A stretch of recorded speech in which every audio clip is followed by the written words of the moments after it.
Assalamualaikum warahmatullahi wabarakatuh. Jumpa lagi dengan saya pada koneksi antar materi modul 2.1 pembelajaran berdiferensiasi.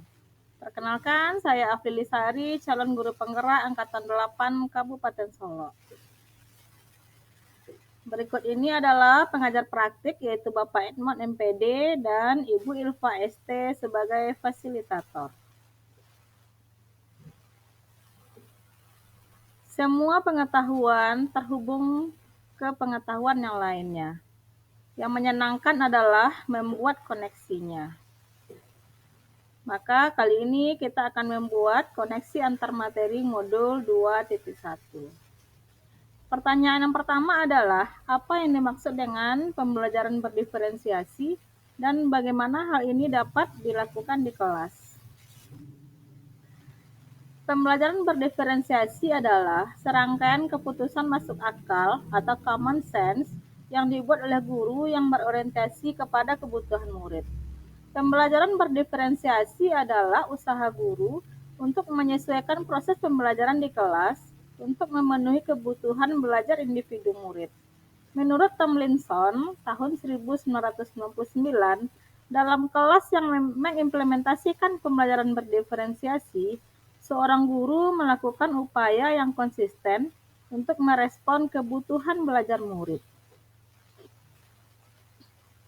Adapun tahap-tahap penerapan pembelajaran diferensiasi di kelas antara lain, yang pertama, menentukan tujuan pembelajaran, yang kedua, menganalisis kebutuhan belajar murid, baik itu kognitif maupun non-kognitif, berdasarkan 3 kebutuhan belajar, yaitu kesiapan, minat, dan profil belajar. Yang ketiga, menentukan strategi pembelajaran berdiferensiasi yang digunakan, apakah konten, proses, atau produk berdasarkan tujuan pembelajaran. Yang keempat, mengimplementasikan pembelajaran berdiferensiasi di kelas. Yang kelima, melakukan asesmen dan refleksi pembelajaran.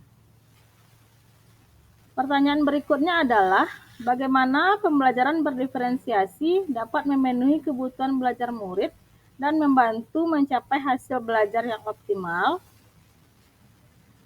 Ada beberapa hal yang dapat dilakukan oleh pembelajaran berdiferensiasi sehingga dapat memenuhi kebutuhan belajar murid. Yang pertama adalah memetakan kebutuhan belajar murid berdasarkan 3 hal, yaitu kesiapan belajar murid, di mana kesiapan belajar adalah kapasitas untuk mempelajari materi, konsep, atau keterampilan baru. Guru perlu mempersiapkan materi sesuai dengan kesiapan belajar murid ini. Yang kedua adalah minat belajar. Minat adalah salah satu motivator penting bagi murid untuk dapat terlibat aktif dalam proses pembelajaran. Maka, guru dapat menyiapkan pembelajaran agar dapat mempertahankan atau menarik minat murid-muridnya dalam belajar. Berikutnya adalah profil belajar. Guru memberikan kesempatan kepada murid untuk belajar secara natural dan efisien dengan cara menyesuaikan dengan lingkungan belajar, budaya, dan gaya belajar murid. Yang kedua adalah menerapkan pembelajaran berdiferensiasi sesuai dengan kebutuhan. Ada 3 jenis pembelajaran berdiferensiasi yang bisa diterapkan. Yang pertama yaitu berdiferensiasi konten. Guru menyesuaikan konten atau materi pembelajaran sesuai dengan kebutuhan belajar murid, kesiapan belajar atau profil belajar murid. Yang kedua adalah proses. Guru memvariasikan proses belajar agar bisa menyajikan pembelajaran yang bermakna bagi murid di kelas. Berikutnya adalah produk. Guru menyesuaikan tagihan produk pembelajaran pada murid sesuai dengan konten materi dan proses pembelajaran, sesuai dengan kesiapan, minat, dan profil belajar. Bagaimana kaitan antara materi dalam modul ini dengan modul lain di program pendidikan guru penggerak?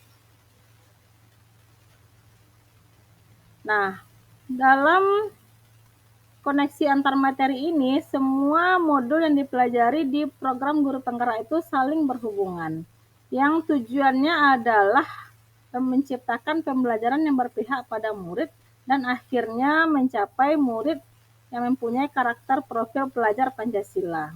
baik dari modul 1.2, yaitu nilai dan peran guru penggerak, 1.3, visi guru penggerak, budaya positif, pembelajaran berdiferensiasi, itu semua saling berkaitan dan tujuannya adalah menciptakan pembelajaran yang berpihak pada murid sesuai dengan filosofi Ki Hajar Dewantara, yaitu menjadikan murid kita belajar sesuai dengan kodrat alam dan kodrat zamannya.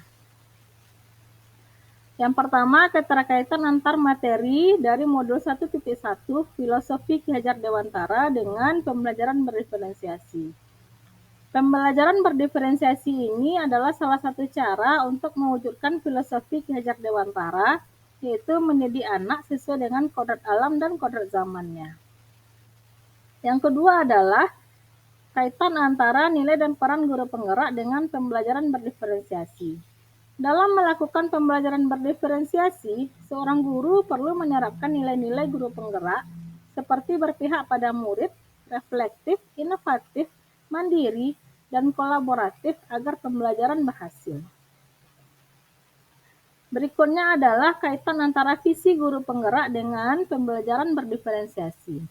Untuk mewujudkan visi guru penggerak, menciptakan pembelajaran yang bermakna dan menyenangkan, salah satunya dapat dilakukan dengan menerapkan pembelajaran berdiferensiasi ini. Berikutnya adalah kaitan antara budaya positif dengan pembelajaran berdiferensiasi. Keyakinan kelas yang sudah terbentuk berupa budaya positif dapat mendukung guru dalam melaksanakan proses pembelajaran berdiferensiasi di kelas. Kaitan dengan standar nasional pendidikan. Di dalam standar proses dijelaskan tentang kriteria minimal proses pelaksanaan pembelajaran yang harus dilakukan guru. Salah satunya terkait dengan rencana pelaksanaan pembelajaran atau RPP. Dalam pembuatan RPP, terdapat beberapa prinsip yang harus diikuti, di mana salah satunya adalah bahwa perencanaan pembelajaran harus dilakukan dengan memperhatikan perbedaan individu setiap peserta didik. Salah satu strategi yang dapat diterapkan guru adalah dengan menerapkan pembelajaran berdiferensiasi. Terima kasih atas perhatiannya. Salam dan bahagia Bapak Ibu guru hebat semuanya. Assalamualaikum warahmatullahi wabarakatuh.